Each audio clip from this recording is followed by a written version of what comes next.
Hello dear students. आज अपन देखो जो जेई मेन के एग्जाम चल रहे हैं, जिसमें सेशन 2 का एग्जाम चल रहा है। फर्स्ट शिफ्ट आज थी 2 अप्रैल को, और उस फर्स्ट शिफ्ट के जो क्वेश्चन आ रहे हैं बिल्कुल वैसे जैसे पैटर्न है जो पीछे 2 साल पहले भी ऐसा पैटर्न था। तो आप इसी बेस पे तैयारी करें कि नेक्स्ट जो आपकी जो डेट है उसमें एग्जाम में ऐसे क्वेश्चन आ सकते हैं। तो ये केमिकल काइनेटिक से रिलेटेड एक क्वेश्चन पूछा हुआ है।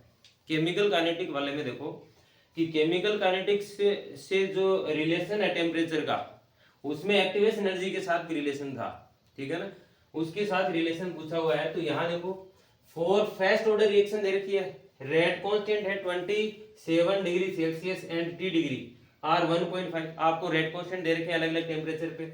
इसमें एक तो K1 दे दिया, ये K1 है, ये K1 रेट कांस्टेंट हो गया 1.5 इंटू 10⁻³ एंड नेक्स्ट जो K2 रेट कांस्टेंट है, यानी सेकंड रिएक्शन का जो रेट कांस्टेंट है 4.5 into 10⁻³ respectively. If activation energy of the reaction, इस रिएक्शन का जो एक्टिवेशन एनर्जी है वो है 60 किलो जूल मोल इनवर्स में है, ठीक है ना।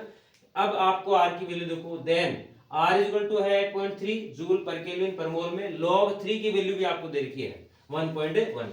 Find the temperature T degree Celsius में आपको टेम्परेचर को निकालना है। तो हमें पता है कि इस इक्वेशन के लिए जो मतलब अपना जो फॉर्मूला है वो ये रहेगा, log K2 अपॉन में K1, दो रिएक्शन के कांस्टेंट है, तो इज इक्वल्स टू यहां पर आपको दे रखा है, यानी K1 और K2 आ गया, यहां पर आ गया एक्टिवेशन एनर्जी अपॉन में R की वैल्यू आ गई, यहां T2 माइनस T1 है और अपॉन में T1 इंटू T2 है, ठीक है ना।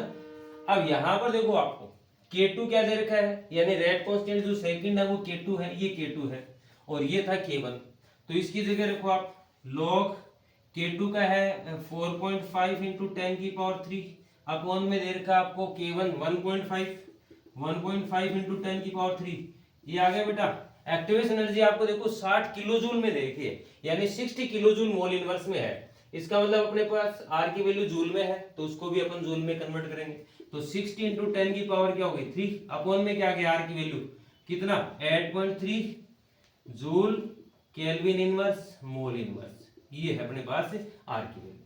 अब आगे जो टेम्परेचर दे रखा है T2 टेम्परेचर, यानी T2 अपने को जैसे टेम्परेचर ये निकालना है T डिग्री सेल्सियस, ये T2 टेम्परेचर ये निकालना है अपने को, यहाँ T डिग्री सेल्सियस है, डिग्री सेल्सियस में टेम्परेचर निकालना है। तो यहाँ पर T2 माइनस 300 आ गया और यहाँ केल्विन में बदला इस 27 को, यानी 27 प्लस 273 कितना हो गया बेटा 300 केल्विन में आ गया। ये केल्विन में आ गया अपने पास 300 आ गया। नीचे क्या आ जाएगा, नीचे है T1 इंटू T2, तो हमें पता है कि T1 तो कितना हो गया 300 और T2 कितना है, T2 अपने को कैलकुलेट करना है। अब इसको सोल्व करेंगे तो ये हो गया अपने पास 1.5 इंटू 4.5 को आप डिवाइड करेंगे, 1.5 से आप 4.5 को डिवाइड करेंगे तो ये आ गया log, ये आ गया log कितना 3 आ गया। 3 इक्वल टू क्या आ गया 60 इंटू 10⁻³ अपॉन में ये आ गया 8.3। ये जूल से यहाँ जूल में बदला है तो जूल से जूल कैंसिल हो गया। ये आ गया kelvin mole inverse, sorry mole inverse को ऊपर ले जाएंगे, केल्विन मोल आ गया और यहाँ पर आ गया अपने पास T2 माइनस 300 अपॉन में क्या आ गया अपॉन में 300 और T2, ठीक है। अब इसको सोल्व करते हैं तो यहाँ इसकी वैल्यू तो 1.1 है। अब इस टेम्परेचर को निकालते हैं तो हमें पता है कि इस टेम्परेचर की जो वैल्यू है T2 की वैल्यू वो कितनी आएगी, लगभग केल्विन में आएगी। तो केल्विन में लगभग कितनी है, यानी 3, जिसको हम माइनस करेंगे 314.35 के करीब आती है, जो कि केल्विन में है।